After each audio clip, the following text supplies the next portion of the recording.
Peace to the family, peace, love, and light. All right. We're going to go back one more again and see how this works. You feel me? Yeah. We're not going to give up. All right. We're going to tap back in. All right. We're going to get intentional. And we're going to make sure that this information and this message comes through. Thank you. I don't know, I have no idea what be going on. Indeed. Yes, we are back. I'll recap some of what I said so I can segue into what I was finna say. Right? Yeah, so what's another word to use other than the the PORN word? I didn't know that was one of the words that they was shutting you down for. Feel me? So, we just gonna talk. We're gonna talk from the heart.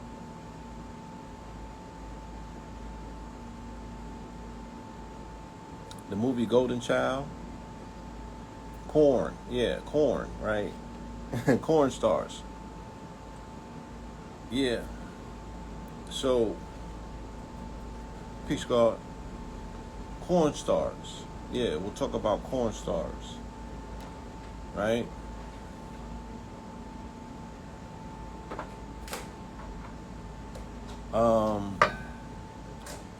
Where did I leave off? Okay, so I was talking about the fact that there's an uptick in society, right, of what we call stress, anxiety, and depression, right? And there is it's no coincidence that the standard American diet, the acronyms for the standard American diets are also SAD, SAD, right? But SAD also stands for a clinical term, which is stress, anxiety, and depression. You feel me? Those three things, we're seeing considerable increases in society based on stress, anxiety, and the depression, right? And because of the COVID climate, there's going to be a lot more of what's considered to be stress, anxiety, and depression. Because people are being pushed to their limits, right? People are being pushed to their limits. And a lot of people are utilizing, or they are falling back, right? Or relapsing to whatever their coping mechanisms are. And coping mechanisms can be plenty, from food to drugs disguised as food, such as sugar, right? To, excessive amounts of escapism by way of entertainment, right? To porn, to sex, right? To alcohol. There's plenty of coping mechanisms that people utilize, to be able to, pretty much deal with this matrix and all of the stuff that is thrown at people simultaneously. Is gonna have a unprecedented impact, though, on the children, on the minds of these children. So we're not thinking about 10, 15, or 20 years into the future, right? Yes, social media indulgence, right, or the overindulgence of social media, and the fact of, like our brother here, Michael K. Williams, we see people and they're on TV and we see, we equate that with success. We swear that their life is, the shit, right? We swear that their lives is the shit. Like, that's the life that I want to live. If I was on TV, we envy their positions. Some of us, not all of us. I'm just saying that we look at them and we see them, right, in that space or that place, and we swear that everything is okay, but we're not taking, you know, we're not, being mindful of the fact that these people wear masks just like we all do, right? We were wearing masks before the mask mandate. You understand that? We were wearing masks before the mask mandate, right? An entire society where people wear masks. What's more American than wearing a mask? You feel me? We put on all sorts of veneers and external threadings in order to package and present ourselves as something other than who and what we are, right? For the sake of going along to get along, for the sake of connecting with community, for the sake of fitting in, right? There's so many things that we can speak on to say, oh, this is the reason why I have furnished the mask. You know what I mean? So, and this is judgment free, because I'm guilty of it as well, right? And then you create a character for yourself in society, and then you're bound by that particular character because this is how you get the stimulus that now becomes an addiction. You feel me? This is how you get the stimulus that now becomes an addiction. And what's the stimulus? The likes, right? Going places where everybody knows your name, like Cheers. You feel me? Being accepted, right? So, social acceptance, right? There's very few people who will be willing to blow that up. Very few people who will be willing to sacrifice that just to go back to being quote unquote nobody. Right? When, at the end of the day, you're always going to come back to yourself. You know what I mean? And we seem to forget that that's what this is about. It's a self journey, right? The quest is to know thyself. And that mission is you integrating your consciousness, your mind, to have a sound relationship with your body, because those are two separate things. Those are two separate things. You feel me? So we put on these masks, right, for social acceptance. Or, like I said, in his case, a young man named Michael, who reminds me of another young man named Michael in this community, who initially, as children, I guess, did not get the attention, right? Didn't get the girls, you know what I'm saying? Mama was always $1 short, you know what I'm saying? You ain't had the latest Jordans, you feel me? You wasn't part of the in crowd. You didn't sit at the cool table at lunchtime, right? All of these things have ramifications on a person's social developments or their, how their mind is even formulated and framed, right? All of that shit is going to be affected by whether you were socially awkward or not.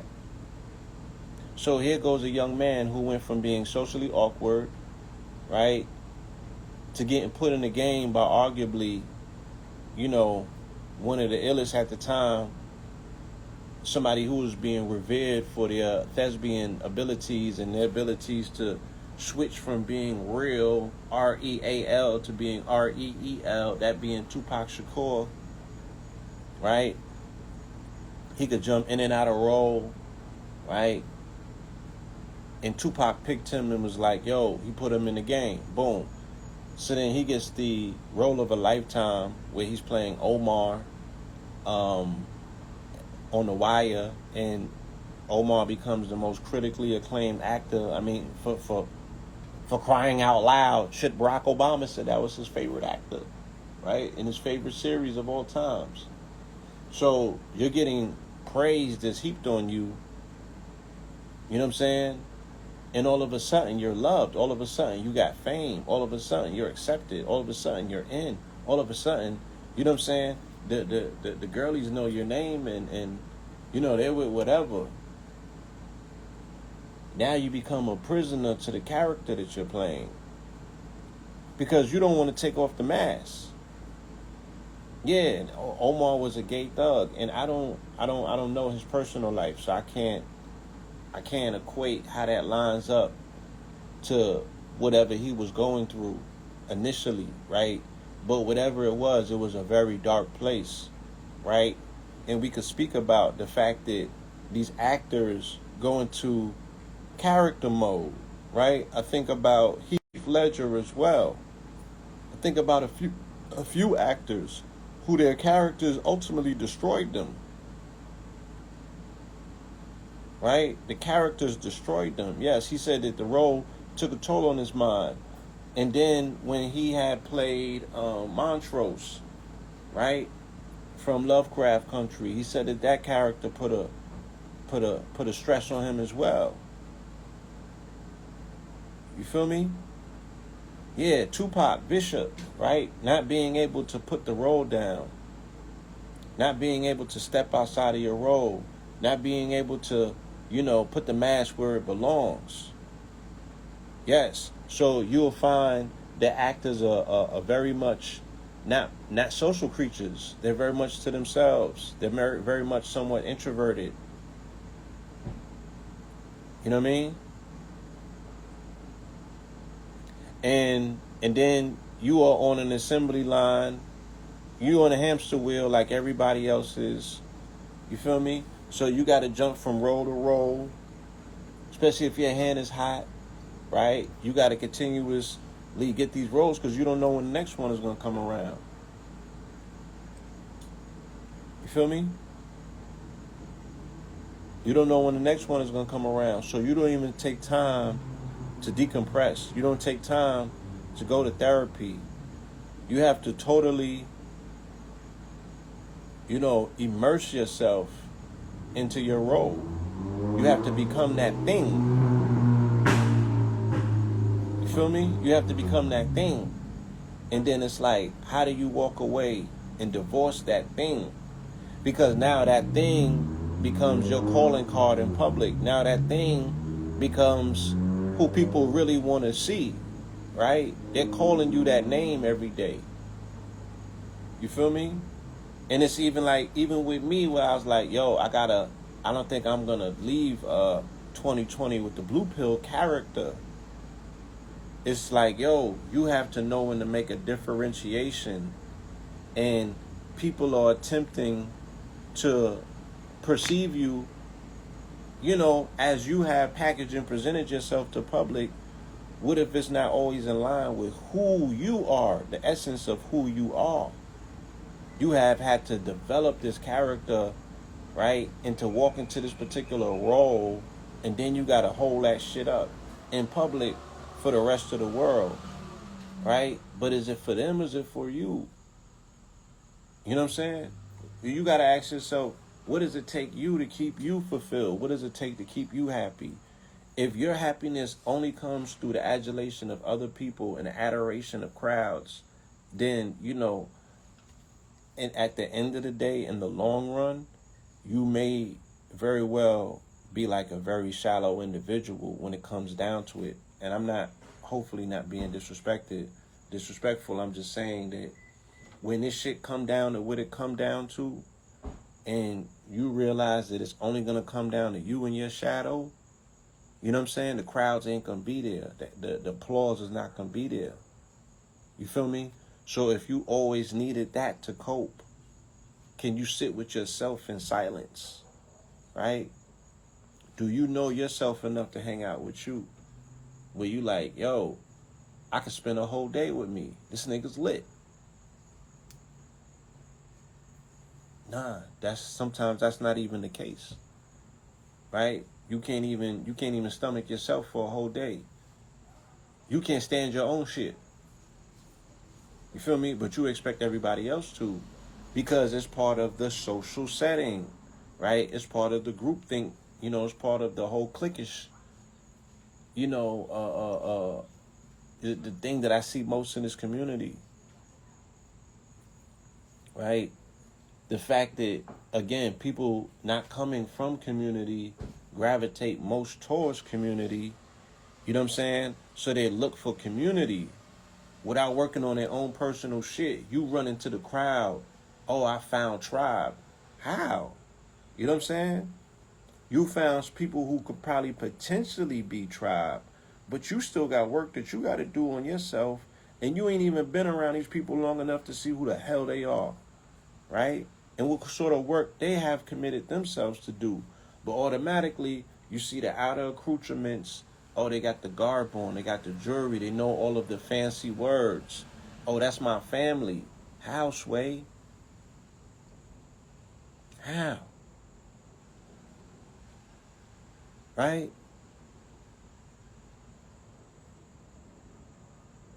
And then you end up in situations where people have repeatedly end up in this community where they're being taken advantage of because they're like, oh, I didn't really know blood.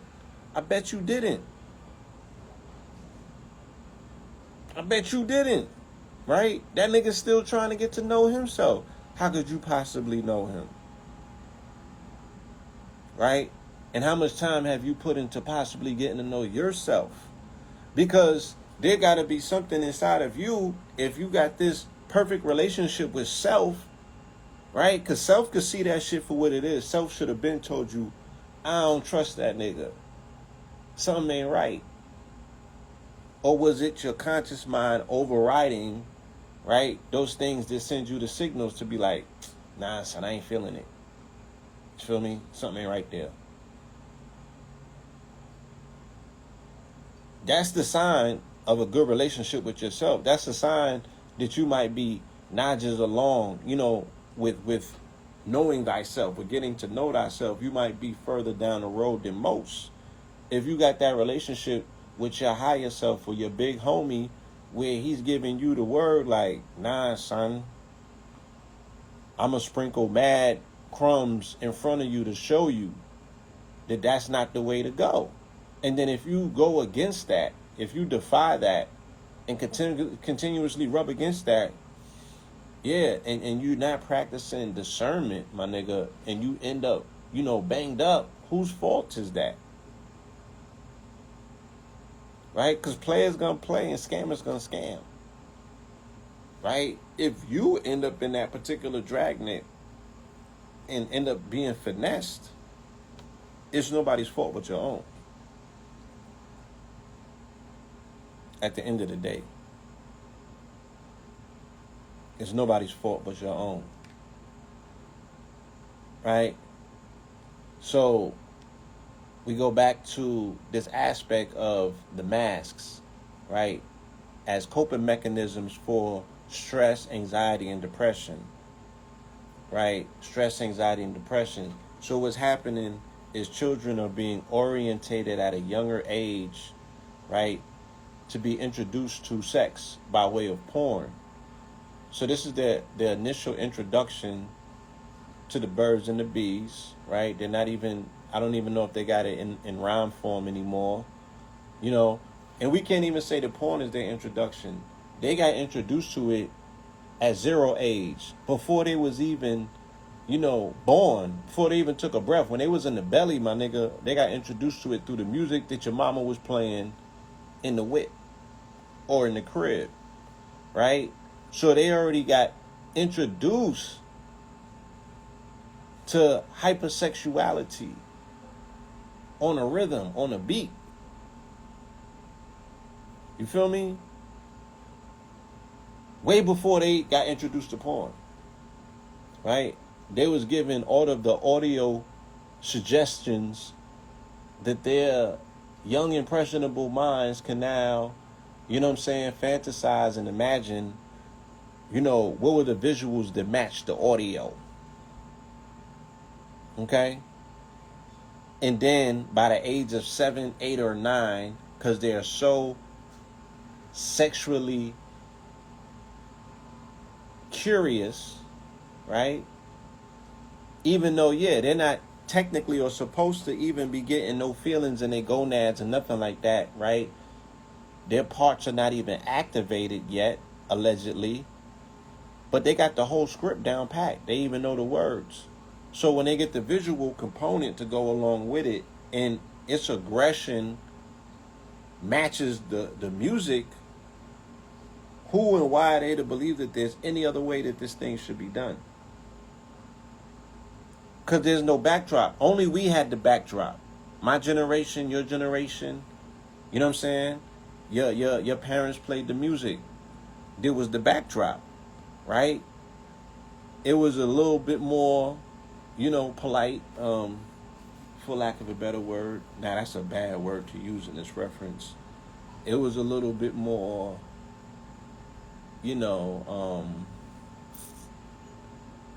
cultured. It was less aggressive, right? There were exchanges and feelings of love involved, right? You had to use Mad Blues Clues. They was utilizing words where you had to be, oh, that's what they talking about. Okay. Or the merry-go-round, round, round. Okay. Merry-go-round and round. Right? Merry-go-round. Can you stand it? Whoa, whoa. Right? They even had catechisms for it. What was it? Michael Jackson made whole words up. You know what I'm saying? He made whole words up. Shaboing boing, all that stuff. Yeah. So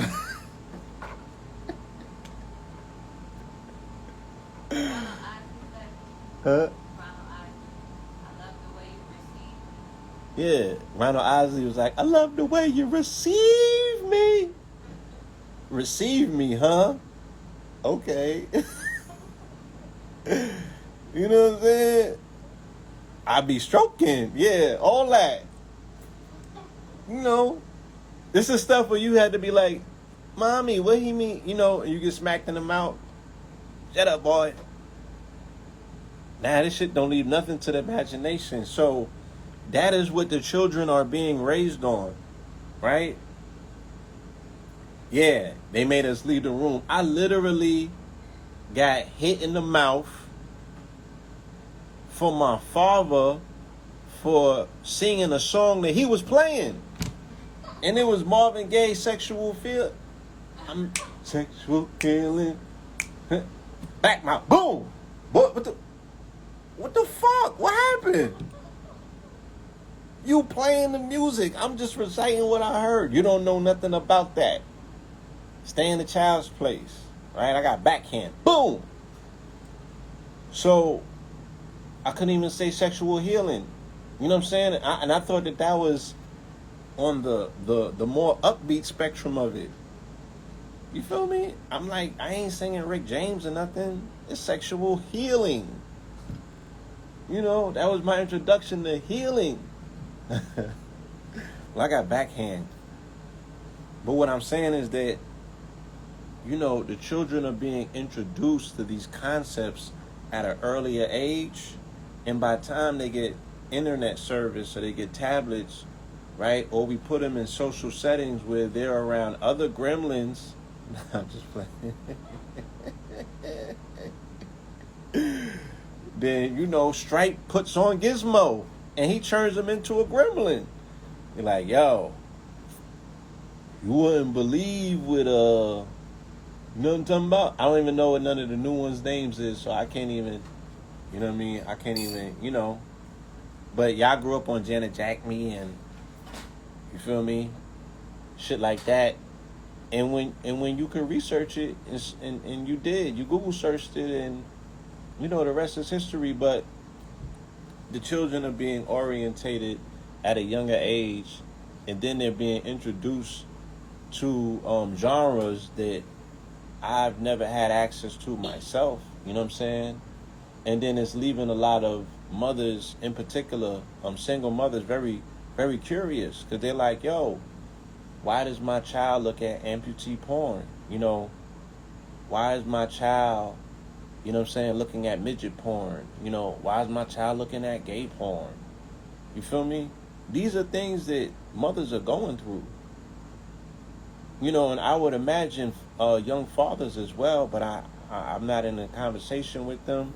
I hear it more from young women, more so that are single mothers that are asking if I can speak to their child. You feel me? So with that now is also creating extreme amount of depression, right? And these young people whose brains have not become fully developed, right? And yet they're processing all of these images, right, of sex. You feel me? They're processing all of these images of sex. Their brains are not fully developed. They don't have context. You know what I'm saying? Like, people are not really talking to them about this. You know what I mean? And then they're meeting young women, and it's not equating to what they were raised on, what their expectations or anticipations for their experiences were going to be like. So now they can't live up to their imagination. They're becoming depressed, or they can't get it, period. You feel me? There's a lot of different factors that go into it, and they're releasing, they're stripping their bodies of necessary minerals and chemicals, right? A lot of different factors are going into why there are more and more children that are being introduced to higher levels of depression, stress, and anxiety, right? Lord, and there's a whole different conversation that's taking place with the young women and how they are adapting to the hypersexualization, right? That is just not to be blamed on the LGBT society, right? It's a unhealthy, heavy dosage of it that comes by way of heterosexuality as well, because the hypersexuality that children are being introduced to by way of the music, is mainly coming by people that's talking about cutting down the opposite sex. You feel me? So here we are, post-COVID, right? What some might call post-COVID. Some people might say, oh, we're just in the midst of it. We're headed to the fourth wave. And I asked people last year to just consider this. I'm like, think about what the children are going through in terms of their psychological orientation, right? Let's just put yourself in the role of a child, right? Real quick.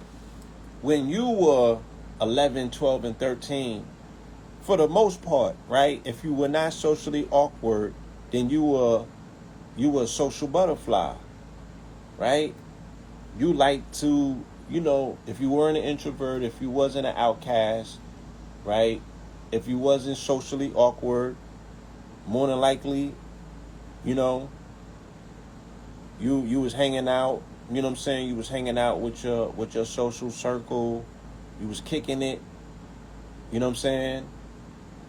Y'all had all sorts of things that you considered to be cool or what have you. You went through the whole thing. So think about these children now that have been cut off from being social, right? They don't feel safe, right? They don't feel safe. Now, what you went through 20 years ago on 9/11, right? Your children are now experiencing it in a more subtler form, but they're experiencing it nonetheless because they don't feel safe. And the inability to feel safety or security will adversely affect your root chakra. And if your root chakra is thrown off or affected, it's going to disrupt your entire system. It's going to disrupt your entire system, right? So safety and security is rooted in your root chakra. You feel me?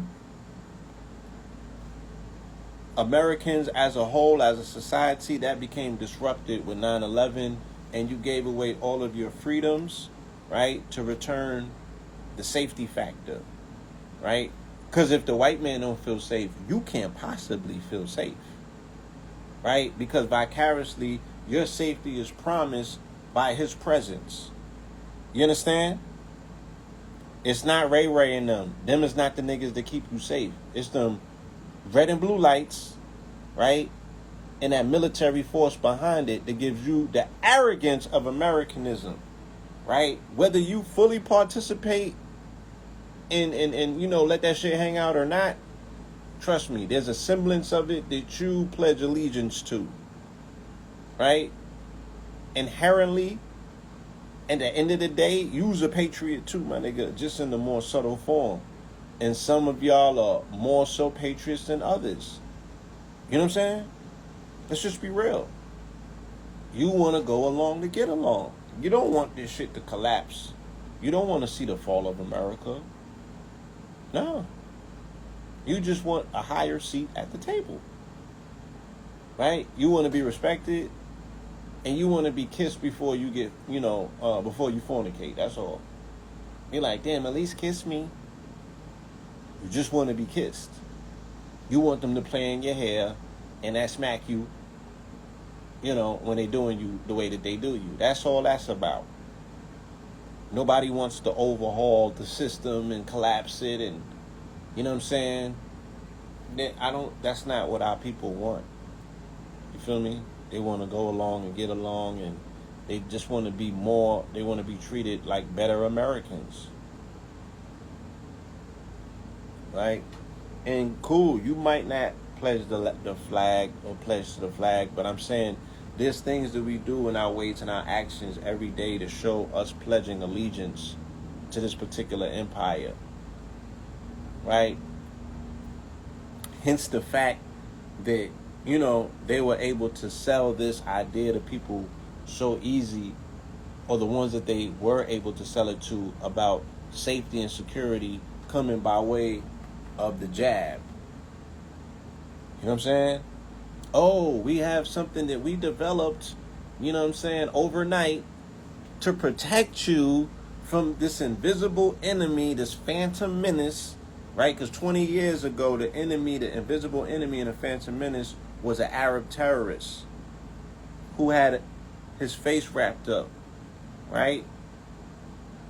That was the terror and the fear campaign that was utilized 20 years ago to put you in game. Now it's the Jabberwocky, right? Now it's the Jabbington. You feel me? Now it's that thing. And people is falling for that. So, what we got to speak about again is what is the psychological impact that this is having on people who are directly, related to us in our community, on your timeline. Check on your people at the end of the day, right? Check on your people, man. Make sure that your people is doing good, right? I had, and look, our master teachers taught us how to read New York City newspapers. You feel me? They have Omar Tragedy on the top, and they got Shame of the City underneath it, right? This is how these newspapers will cook you in your death. Now, we're led to believe that the Shame of the City has nothing to do with the particular title above it, but that's all you see on the cover, right?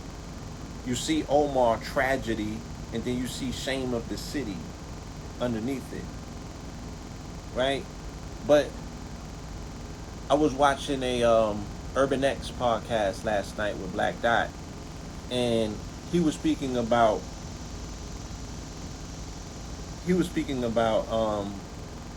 the fact that he had missed an episode or two, right? He missed an episode or two on his podcast, and people was hitting him up, right? Some people was checking on him, other people was demanding that, yo, nigga, you need to be here, right? And he was like, yo, look, I'm being honest. I had to step back and recalibrate myself because the anxiety factor is getting too much, and it was taking a toll on his body, right? So even when I had to sit down about a month ago, right? It was the anxiety factor, right? It was the anxiety. It was too much taking place. And the toll that it takes on your body is something that you got to respond to, because we think that this stuff don't affect us, and it does. You feel me? We think that this stuff don't affect us, and it does.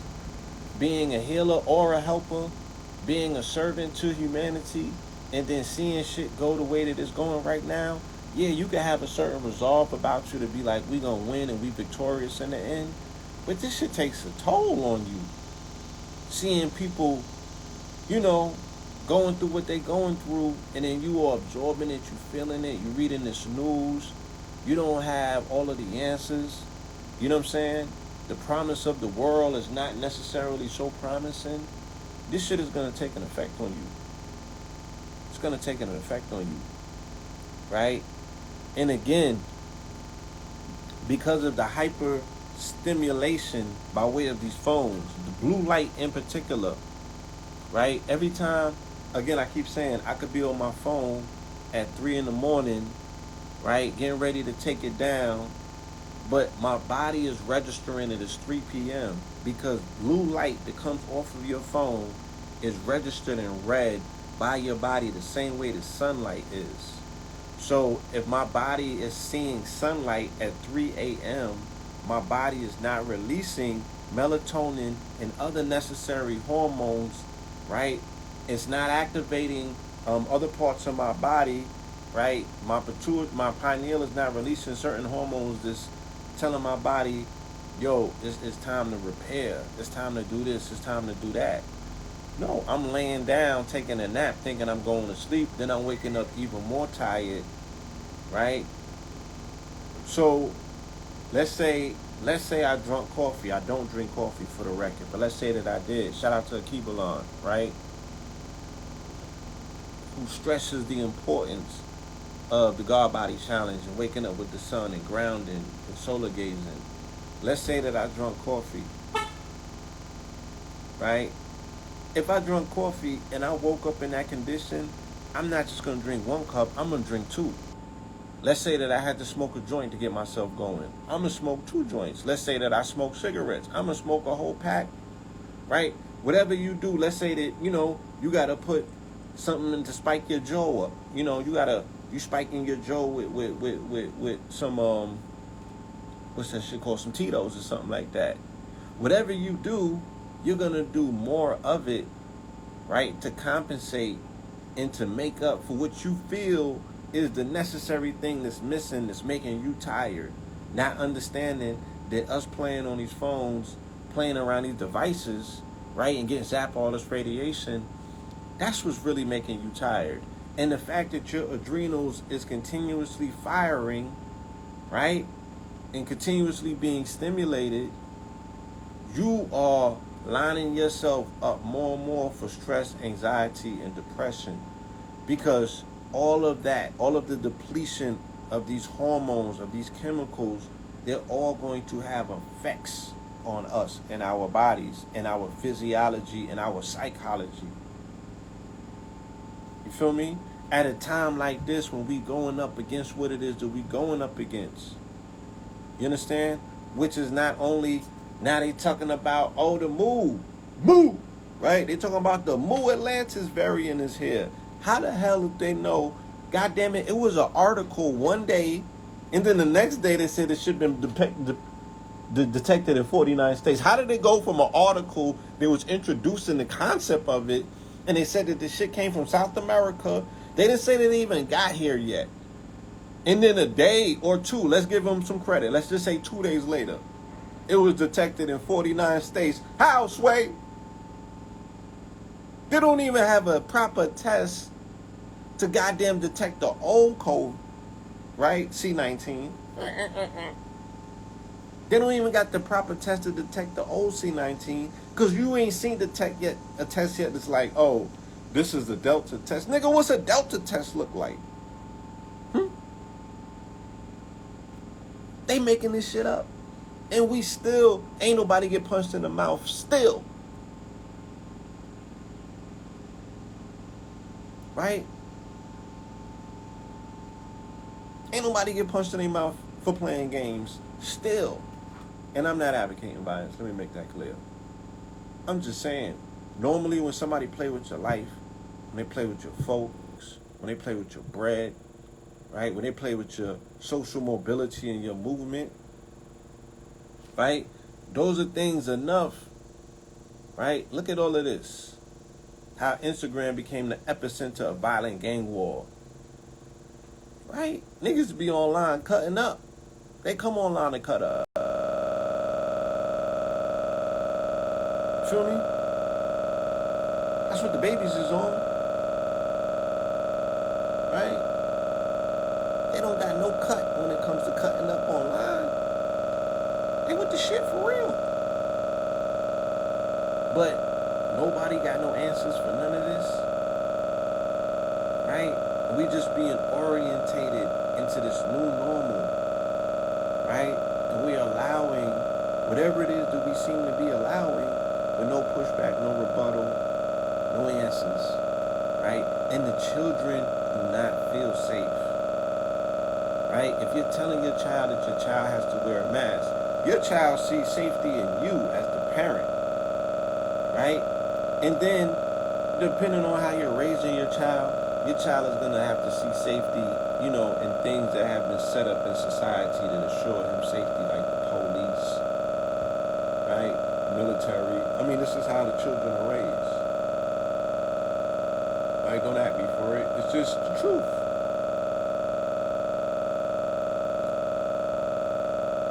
So, the children is living in this condition where they know that this is what's promised when they grow up, right? Niggas drilling. Then they got an invisible enemy where they like in kindergarten with masks on and shit like that. You feel me? So they don't feel safe. They don't feel secure. That is going to stunt their growth because fear makes the body release cortisol. When cortisol is released, the body can't grow. Right? So now, by making them wear a mask, they're thinking, right? They're going to be scared. Oh, something can possibly happen to me, right? I'm in a susceptible zone of possibly getting something that makes my parents scared. Something that, when grown folks be on TV, they just talk with fear about it all day. And then shit, if I got a mask on, maybe I can get it. Or maybe somebody in my class got it, right? So these children are going to be orientated totally different from ever being social again. If this is all they know, right? They're running down on the babies now talking about, they want to put the Jabberwocky in them necks from the ages of 12 under. How, Sway? So they're going to utilize the scare tactics of the move and the lambda, right? To be like, come fall time or early winter, it was transmissible between children in their little school. You feel me? So they got to get it next. So once they get the parents out the way, right, jabbed up, then they coming for the babies next. Remember I told you, during the Lionsgate, I was in the sweat lodge, 180 degrees probably, and my download was, they are canceling the babies. Not the baby. The baby's a prototype. The baby is baby boy, right? He is a prototype. He represents a archetype, right? He is not a standalone, right? That nigga represents an archetype. You feel me? That's nigganomics 101. Okay? They're canceling the babies. Feel me? They're canceling the babies. Okay? They're canceling the babies. So China just passed a big mandate for its future and how it wants to orientate its society, right? Because now they want the households to have upwards of 3 children. And then they have banned girly men off of TV because they don't want the children being orientated by images of men that are not considered masculine, right? Metrosexual or, fluid or things of that nature. They don't want the aspects of Western culture to come along with Western capitalism. So they want to operate their country economically like the Western world, but not politically or socially, right? They don't want that. They want to kick all of that out. They are limiting times that they are being allowed to game on platforms. They're outlawing all images, right, on TV of what they consider girly men. You know what I'm saying? They're banning rap music, right? They're militarizing their population. So in 20 years, right, or 10 or 15 years, they can ultimately crush the U.S., right?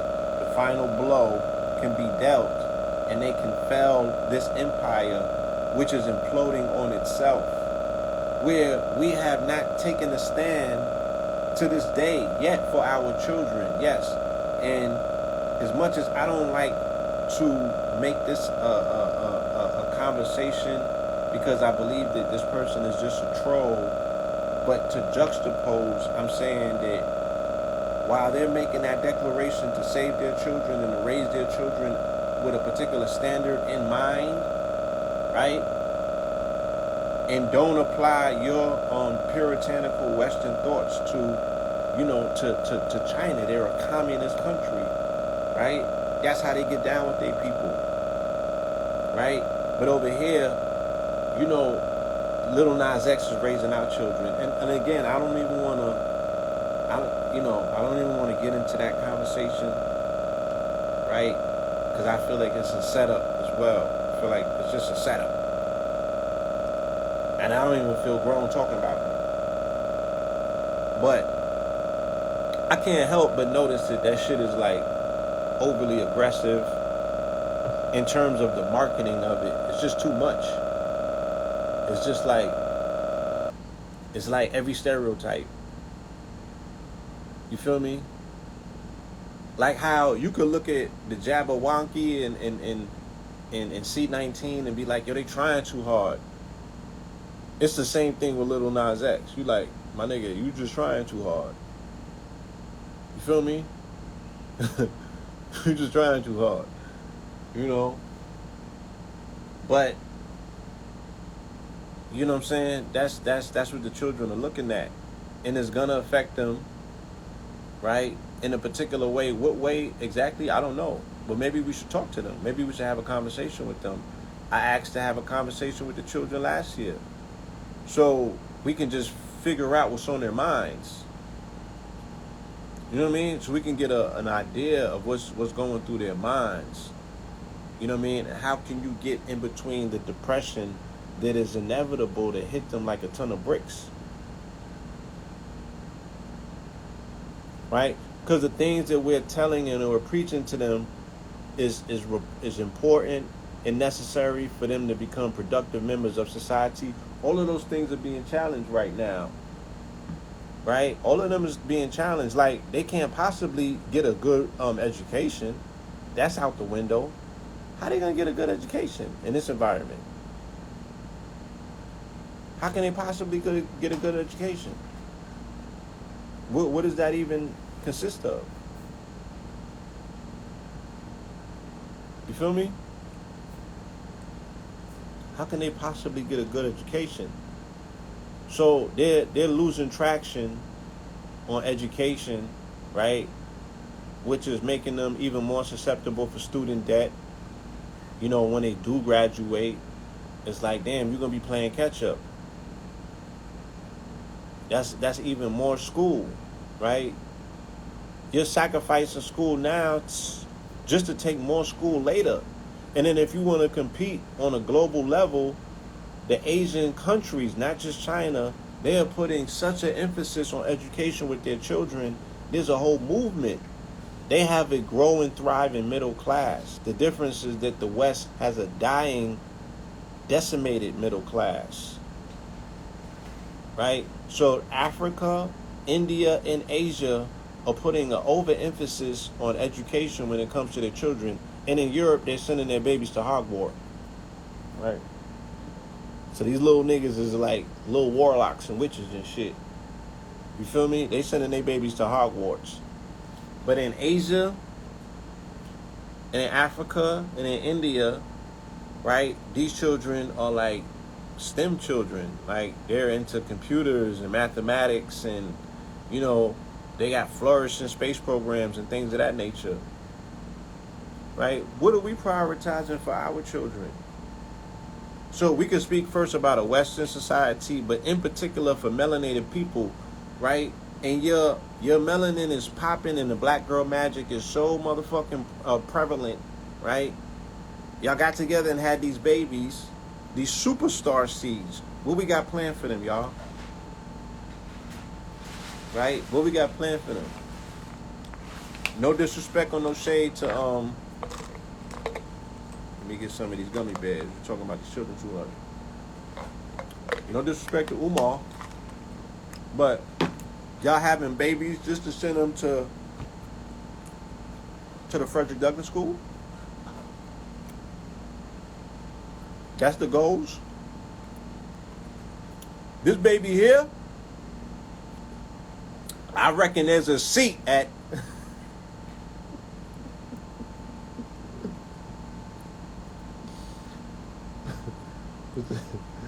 what's the acronym for the school? You don't know? Same participating in that. All right. Somebody said OnlyFans.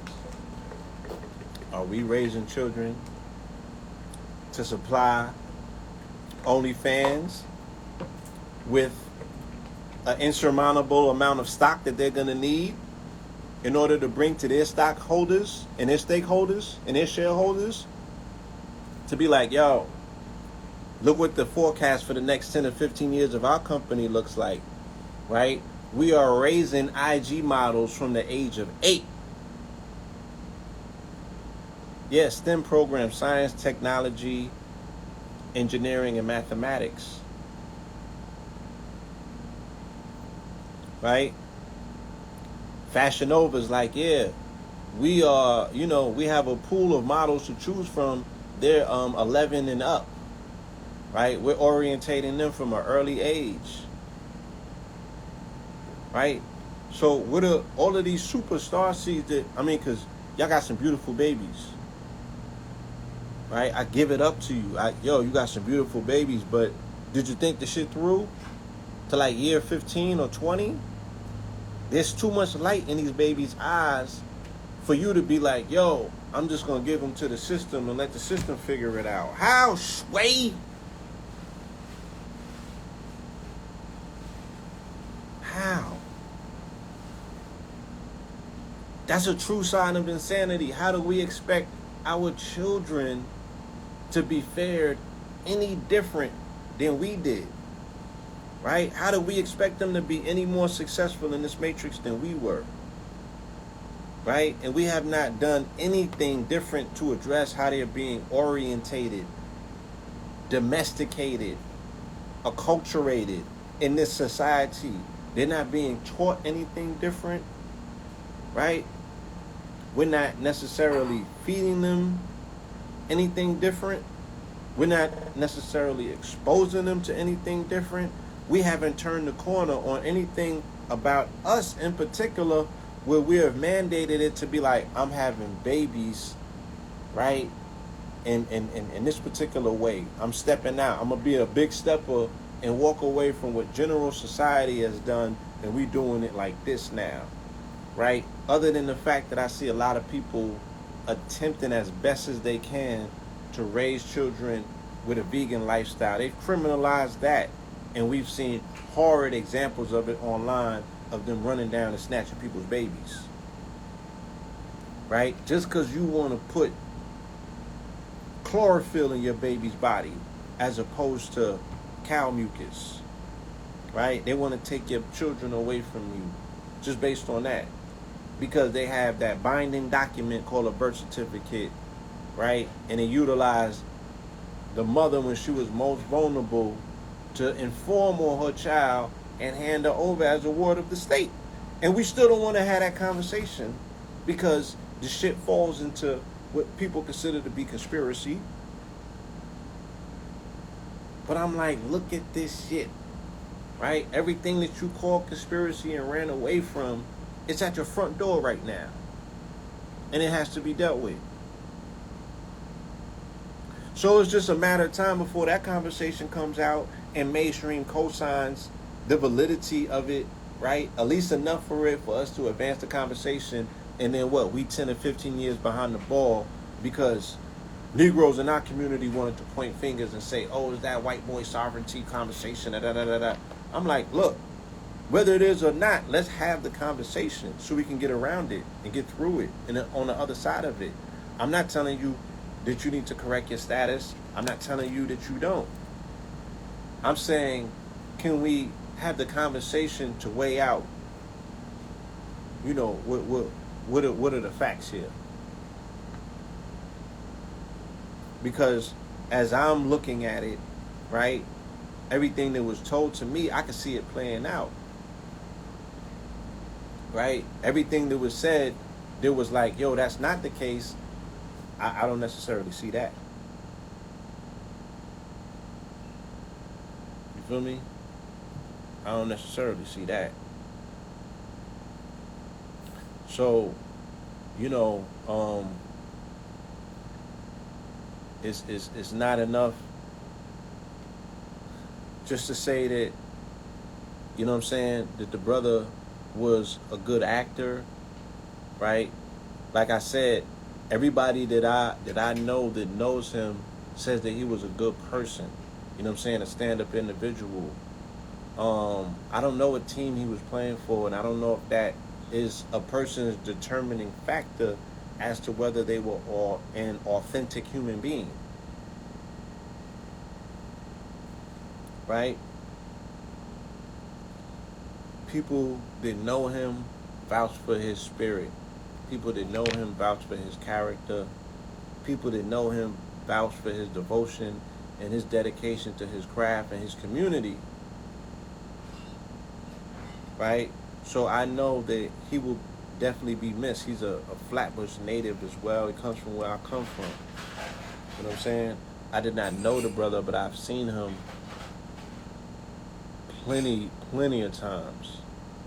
Right? But we never really had a conversation and kicked it. I've always watched him from a distance. You know what I'm saying? And we never know what one another's going through. We never know. You feel me? So just be mindful that behind the mask, right? And the mask can have a permanent smile on it, like the Grinch. It could very well be a motherfucker crying. You know what I'm saying? And because society has made it awkward for you to cry in public, people gotta cry behind the scenes. They gotta hide their true them from the rest of the world who has only grown accustomed to seeing you with your mask on. Feel me? So I want to leave it at there and just park it there for a minute.